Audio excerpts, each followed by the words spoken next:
Well, I started with generational dynamics and did my research on millennials and Gen Zers because I was a millennial and I was one of those millennials that was constantly told what a millennial I was. And I thought that was super annoying. And so I wanted to understand what exactly people meant when they said, you're just one of those millennials. I hated that. It was this feeling of being marginalized and misunderstood. And so I decided to do my doctoral research on generational dynamics because I think everyone at some level goes into work or studies things that at their core they've had some personal experience with that they want to help resolve, right? And that was my experience anyway.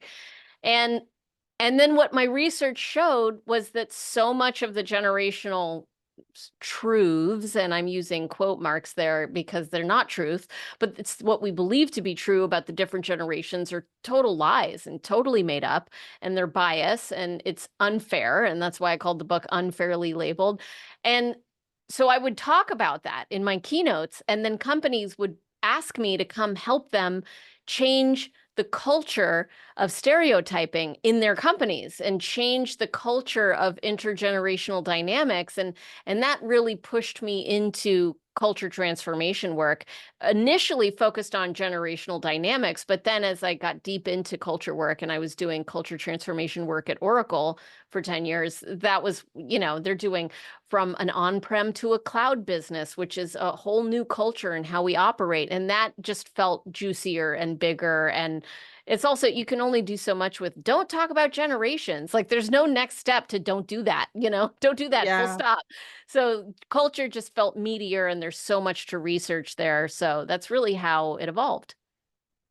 It's interesting that you say that because I think even myself, well, we talked about how my kids are much older, much older. And, it's generation that I think that people peg them based on what they've have in their environment. And it's so interesting because when I've had these conversations, and it's more about when everybody's doing it, except it's maybe five people in that select few. And when you look at generations to really shift the thinking, because as I was reading about the differences and the unfair generalizations, it was really about, well, how do you know for sure that that one fits your category? So I think it was really eye opening. And I really do suggest that our listeners and viewers, dive into that book, get a good taste of, why you've challenged some of the misconceptions that people have. Um, Yeah, just to add to that, and yeah, my favorite part of it is, if we were to change the generational label to some other kind of label, like a racial label or a gender label, and we say, there's whites, blacks, Asians, and Hispanics, and then you started reading articles online about, 4 ways to motivate your black employees. It's just so obvious how yeah. inappropriate it is and short-sighted and stereotyping it is. But when we do it with generations, it's totally socially acceptable. We haven't even reached the level of realizing that it's ageism hiding in a socially acceptable generational label, but that's really what it is. It's ageism. And so once we Yeah. figure that out, then we can move on to trying to overcome our bias, which is what you're seeing now with racial stereotyping is people are aware it exists, they're aware it's inappropriate, now they're trying to overcome that bias. We're not even at the awareness level with generations, so we're far behind, which is why I felt the need to write the book. Uh, and I like that you added that piece because yesterday I actually was watching the documentary on Netflix right now with Simone Biles.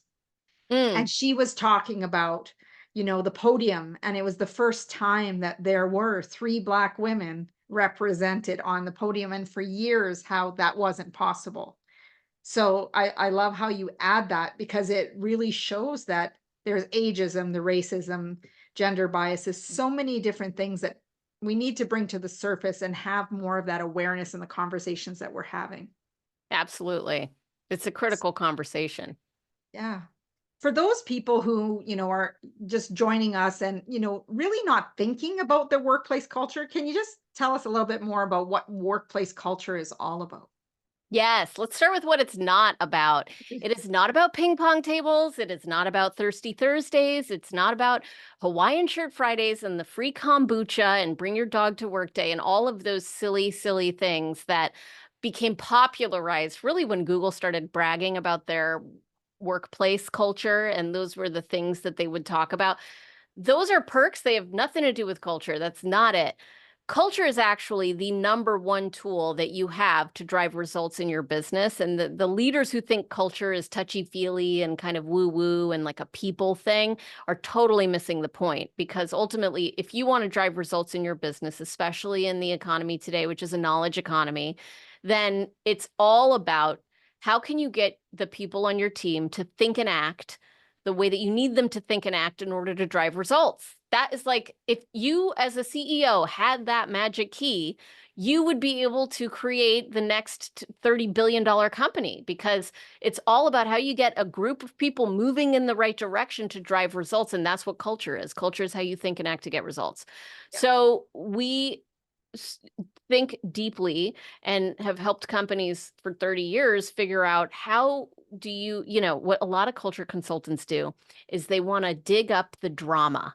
So they come in and they'll start by interviewing everyone and doing a bunch of surveys and asking a bunch of questions about what's broken here, what don't you like, how can we make things, better, what's not, what would you do differently if you were the CEO, right? And then they get a list of all the things that people have complained about, and then they make that your quote culture roadmap by telling you that they can solve all these problems for the low price of $20 million or whatever it is. And it's just such a layup, I mean, it's just so easy because everyone looks at that list and they're like, yeah, that is broken. I do need help with that. We don't do that. What we do is we start by saying, what is it that you're trying to achieve? What are the results that you're trying to get today that you haven't been able to achieve yet? It's like starting with vision, right? And then understanding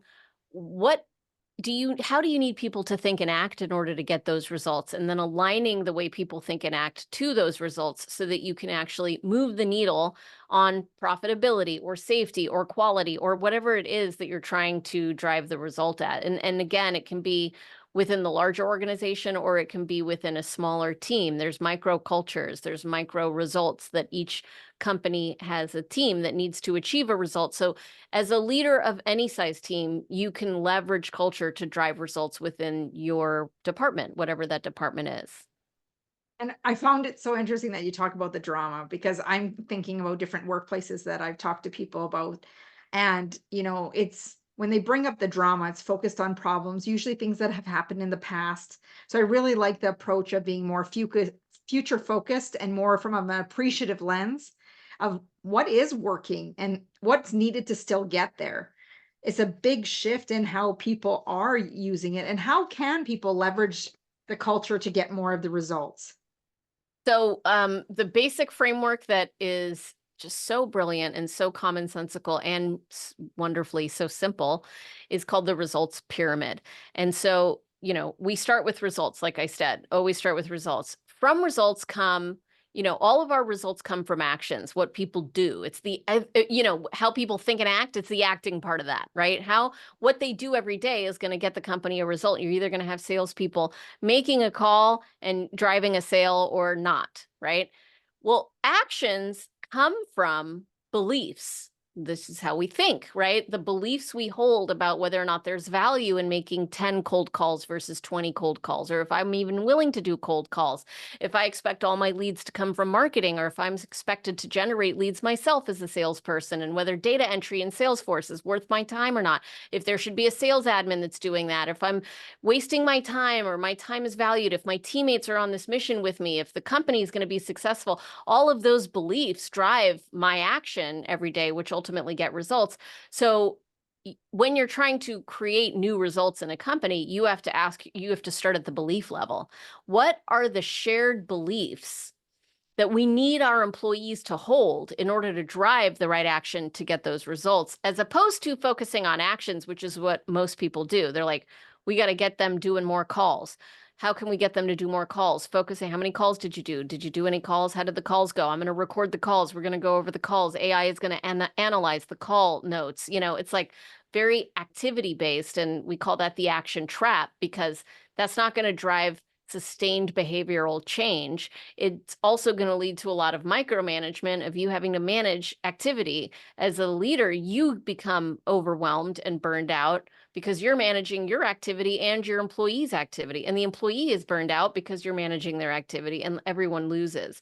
So it's really going to the belief level. And the next question is like, well, how do you change beliefs? Beliefs come from experiences. So being intentional about the experiences we create for each other that will drive the right beliefs, that will get them to take the right actions so that you get the right results. That's ultimately intentional culture creation in action.